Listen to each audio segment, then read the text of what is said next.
होतो.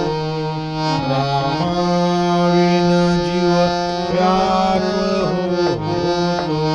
सुचत नाही काम कसा मला टाकून गेला राम. कसा मला टाकून गेला राम. रामाविन जीव चैन पडेना. रामाविन चैन पडेना. नाही जीवासी आराम. एका जनार्दनी पाहुणे